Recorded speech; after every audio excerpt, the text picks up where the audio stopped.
A very warm welcome to everyone. This is my second video regarding atmosphere, and also this is part 2 of atmosphere. So in this video we are going to learn layers of atmosphere. So how many types of layers are there in our atmosphere and what are the functions of this layer, we will understand in this video. So there are 5 distinct layers of atmosphere: troposphere, stratosphere, mesosphere, thermosphere and exosphere. तो हमारे atmosphere में 5 layers है: troposphere, stratosphere, mesosphere, thermosphere and exosphere. First we will learn about troposphere. What is troposphere? Troposphere, this is the first layer of the atmosphere. मतलब सबसे पहला layer. ये देखिए, ये अर्थ है हमारा. ये अर्थ का ये जो सबसे पहला लेयर है एटमॉस्फियर का, उसको कहते हैं troposphere. This first layer is known as troposphere. It extend to a height of 18 kilometre at the equator and 8 kilometre at the poles. इसका मतलब ये जो फर्स्ट ट्रोपोस्फियर है, फर्स्ट लेयर ट्रोपोस्फियर, ये पोल से, ये हमारा अर्थ है पोल, इस पोल से इसका हाइट है 8 किलोमीटर एंड इक्वेटर से इसका हाइट है 18 kilometre. Okay, so next, in this layer temperature decreases with height. This is because the density of air decreases with height and so the heat absorb is less. तो इस layer में जैसे जैसे gradually हम ऊपर की तरफ बढ़ेंगे, इस लेयर के तरफ, ऊपर की तरफ, तो इसमें टेम्परेचर डिक्रीज़ होता है. क्यों डिक्रीज़ होता है? क्योंकि जैसे जैसे हम ऊपर बढ़ेंगे तो हवा का जो भारीपन है, डेंसिटी, वो कम होते होते जाता है. तो इसीलिए जो हवा का जो पार्टिकल्स है, एयर पार्टिकल्स, वो जो हीट एब्जॉर्ब करता है वो कम हो जाता है. तो जिसके कारण टेम्परेचर भी कम हो जाता है. It contain more than 90% of gases in the atmosphere. इस ट्रोपोस्फियर में ही एटमोसफियर के 90% ऑफ गैसेस प्रेजेंट है. Then last point, since most of the water vapor from clouds in this layer, all weather changes occur in the troposphere. ठीक है, तो इसका मतलब, इस पॉइंट का मतलब, ट्रोपोस्फियर में जितने भी सारे वेदर कंडीशंस होते हैं वो सारे ट्रोपोस्फियर में ही होते हैं, क्योंकि ट्रोपोस्फियर में वाटर वेपर प्रेजेंट होता है. मैंने पिछले क्लास में ही कहा था कि वाटर वेपर के कारण ही सारे वेदर चेंजेस अकर होते हैं. ठीक है. The next, the height at which the temperature stop decreasing is called tropopause. तो ट्रोपोस्फियर में हाइट मतलब इसका ऊंचाई जहाँ पे टेम्परेचर डिक्रीज़ होना रुक जाता है. मैंने कहा था ट्रोपोस्फियर में टेम्परेचर, जैसे जैसे हम ऊपर बढ़ते रहेंगे टेम्परेचर डिक्रीज़ होते रहेगा. तो ऊपर बढ़ते बढ़ते एक ऐसा पॉइंट जहाँ पे टेम्परेचर डिक्रीज़ होना रुक जाता है, मतलब उस पॉइंट के बाद और टेम्परेचर डिक्रीज़ नहीं होगा, तो उस पॉइंट को हम कहते हैं ट्रोपोपोज. ओके, तो this is the end of the troposphere. तो इस पॉइंट के बाद टेम्परेचर डिक्रीज़ होना बंद हो जाता है, तो इस एंड को कहते हैं हम ट्रोपोस्फियर. ये अंदर ट्रोपोपोज, ये जो अंदर का ये जो चीज़ देख रहे हो ट्रोपोस्फियर, ये पूरा ट्रोपोस्फियर है. ठीक है, और ये जो एंड है, ये जो ब्लैक कलर का देख रहे हो लाइन, ये एंड है ट्रोपोस्फियर का, इसको कहते हैं ट्रोपोपोज, जहाँ पे टेम्परेचर डिक्रीज़ होना बंद हो जाता है. देन नेक्स्ट के तरफ हम जाएंगे. नेक्स्ट है stratosphere. This is the second layer of the atmosphere. It extends up to 50 kilometre from the tropopause. Means ये ट्रोपोस्फियर, ये ट्रोपोपोज. ट्रोपोपोज से 50 kilometre above is known as stratosphere. ये जो 50 किलोमीटर ऊपर, ट्रोपोपोज से 50 किलोमीटर ऊपर का जो एटमॉस्फियर है उसे कहते हैं हम stratosphere. Temperature increases due to the absorption of the ultraviolet radiation of the sun by ozone present in this layer. Most important, ozone is present in stratosphere. इसी लेयर में, स्ट्रेटोस्फियर में हमें ओजोन प्रेजेंट मिलता है, ozone होता है.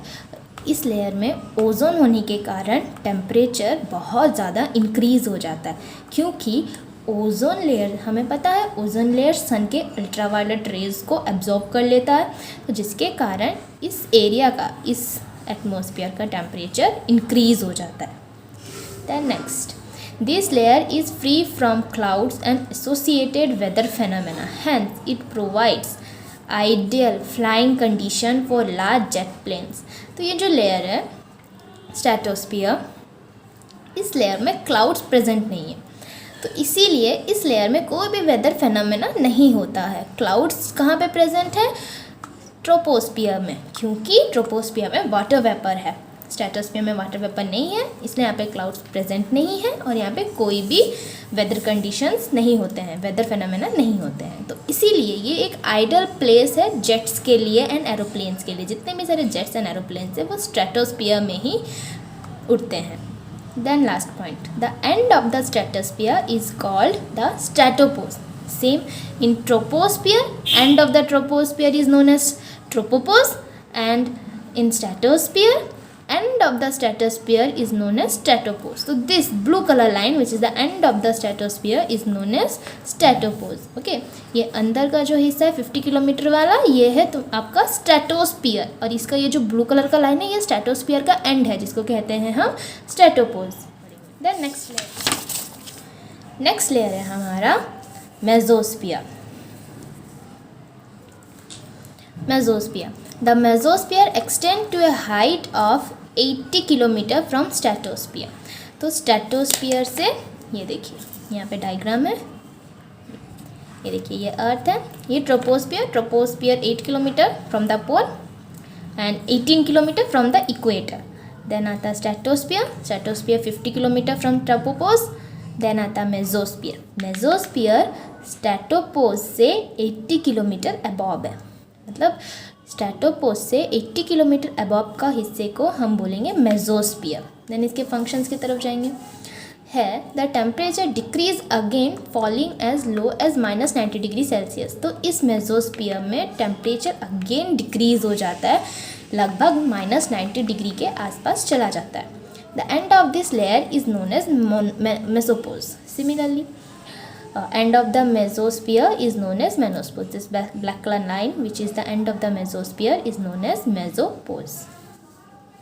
Then आएंगे thermosphere के तरफ, which is the second last layer of the atmosphere. This layer lies 513 kilometer above the mesosphere. तो मेसोस्फियर से 513 किलोमीटर अबव का हिस्से को हम बोलेंगे थर्मोस्फियर. ओके, तो इन this layer temperature rises 4500 degree Fahrenheit. ये लेयर में टेम्परेचर बहुत ज़्यादा इंक्रीज़ होता है. देखिए हम यहाँ पे हम पहले पढ़े थे कि ट्रोपोस्फियर में जैसे जैसे हम ऊपर की तरफ जाएंगे तो टेम्परेचर डिक्रीज़ होता है, एंड स्ट्रेटोस्फियर में टेम्परेचर इंक्रीज़ होता है due to the presence of ozone layer. And mesosphere में अगेन टेम्परेचर डिक्रीज़ होता है, एंड थर्मोस्फियर में अगेन टेम्परेचर इंक्रीज़ होता है 4500 डिग्री फ़ारेनहाइट तक. The increase in temperature is due to the fact that the gas molecule in this layer absorb the X-ray and ultraviolet radiation of the sun. Same जैसे stratosphere में ozone layer के presence में temperature increase होता था, वैसे ही thermosphere में जो gas molecules present है वो सन के अल्ट्रावायलेट रेडिएशंस एंड एक्स-रेज को एब्जॉर्ब करते हैं, जिसके कारण थर्मोस्फियर में भी टेम्परेचर राइज होता है. This result in the break of the gas molecules into positive and negative charge particle or ion.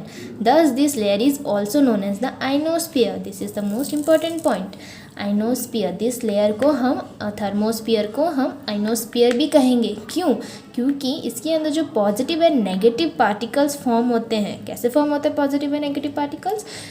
Gas molecule जो अल्ट्रावायलेट रेडिएशन एंड एक्सरे को एब्जॉर्ब करता है, एब्जॉर्ब करने के बाद वो molecules positive and negative particles में डिवाइड हो जाते हैं, टूट जाते हैं, ब्रेक हो जाते हैं. ठीक है, तो वो जो पॉजिटिव एंड नेगेटिव पार्टिकल्स के प्रेजेंस होने के कारण इस लेयर को हम आइनोस्फियर भी कहेंगे. देन नेक्स्ट क्या है हमारा, this layer also help in long distance communications. Means ये जो थर्मोस्फियर है ये हमारे लॉन्ग डिस्टेंस कम्युनिकेशन में हेल्प करते हैं. कैसे? क्योंकि इस थर्मोस्फियर में negative positive and negative particles present है. प्रेजेंट होने के कारण जो भी रेडियो वेव्स जो थर्मोस्फियर की तरफ बढ़ते हैं अर्थ से, वो रिटर्न फिर अर्थ की तरफ आ जाती है। तो इसीलिए this layer work as a medium of communication. Okay, तो these are the functions of thermosphere. Exosphere की तरफ, exosphere, this is the outermost layer of our atmosphere.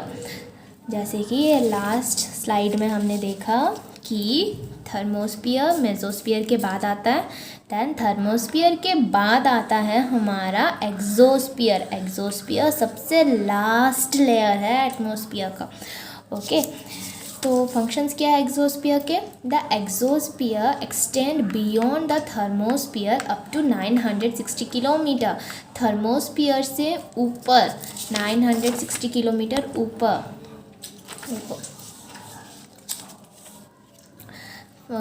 Mesosphere से 513 किलोमीटर अबव थर्मोस्फियर है। अगेन थर्मोस्फियर से 950 kilometre above exosphere है। Okay, it gradually merges with interplanetary space. Interplanetary space मतलब space और atmosphere का जो लिंक है उसके बीच में प्रेजेंट है exosphere. Okay, temperature in this layer range from about 300 degree Celsius to 650 degree Celsius. इस लेयर में अगेन टेम्परेचर इंक्रीज होता है 300 degree Celsius to 650 degree Celsius तक। Then this layer contain only traces of gases due to less gravity. As I told you that exosphere is the last layer of the atmosphere. So the gravitational force which this layer experience is very less. मतलब इस layer में gravitational force ज़्यादा experience नहीं करता ये layer. इसीलिए इस layer के अंदर जितने भी सारे गैसेस पार्टिकल है वो या तो स्पेस में चले जाते हैं या फिर वो अर्थ के पास नहीं होते हैं। तो इसीलिए यहाँ पे इस लेयर में गैसेस पार्टिकल ज़्यादा प्रेजेंट नहीं है। इस लेयर में कोई भी फेनोमेना नहीं होता है, ना ही इस लेयर में ज़्यादा गैस पार्टिकल प्रेजेंट है। क्यों नहीं प्रेजेंट है? Due to the less gravitation force. Okay, समझ में आ गया? These are all the functions of 5 layers. Then thank you for watching the video, and please subscribe and press the bell icon for this channel.